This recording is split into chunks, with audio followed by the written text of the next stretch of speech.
তো আমাদের এখানে সংঘর্ষ হওয়ার সামান্যতম কোনো সম্ভাবনা নেই। এই কারণে ছাত্রদল ইতিমধ্যে আমরা সেই ধরনের দিক নির্দেশনা প্রদান করেছি।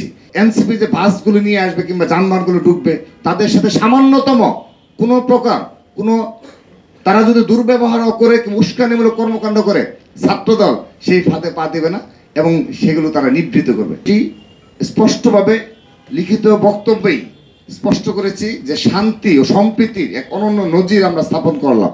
আমরা তো ইচ্ছে করলে এখানে করার মতো সব ধরনের প্রস্তুতি আমাদের সে ধরনের আমরা আমাদের পূর্ব নির্ধারিত সেই সিদ্ধান্তটি পরিবর্তন করেছি।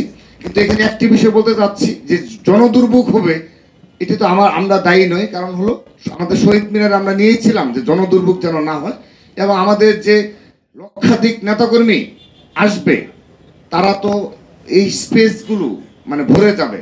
তো যা হোক, এখন তো বাস্তবতা মেনে নিয়েই আমাদের শাহবাগে করতে হচ্ছে। এখানে আমি আরেকটি বিষয় বলছি, সোহরাওয়ার্দী উদ্যানে আমরা আজকে আপনাদের এই সাংবাদিকদের মাধ্যমে দৃষ্টি আকর্ষণ করছি। আমরা সোহরাওয়ার্দী উদ্যান কর্তৃপক্ষের সাথে যোগাযোগ করেছি, কিন্তু সেখানে আমরা চাচ্ছি যে আমাদের যে বাসগুলো আসবে, সারা দেশ থেকে যে যানবাহনগুলো আসবে, আমরা যেন এই মৎস্য ভবন হয়ে সোহরাওয়ার্দী উদ্যানে আমরা যেন আমাদের যানবাহনগুলো রাখতে পারি, সেই ব্যবস্থা যেন সোহরাওয়ার্দী উদ্যান কর্তৃপক্ষ করে।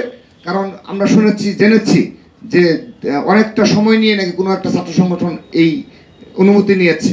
তো আমাদের এখানে সংঘর্ষ হওয়ার সামান্যতম কোনো সম্ভাবনা নেই। এই কারণে ছাত্রদল ইতিমধ্যে আমরা সেই ধরনের দিক নির্দেশনা প্রদান করেছি এবং আমরা তাদের অবগত করেছি যে ওই রাস্তা পরিহার করে যে যে এনসিপি যে বাসগুলো নিয়ে আসবে কিংবা যানবাহনগুলো ঢুকবে, তাদের সাথে সামান্যতম কোনো প্রকার কোনো তারা যদি দুর্ব্যবহার করে উস্কানিমূলক কর্মকাণ্ড করে, ছাত্রদল সেই ফাঁদে পা দেবে না এবং সেগুলো তারা নিবৃত্ত করবে।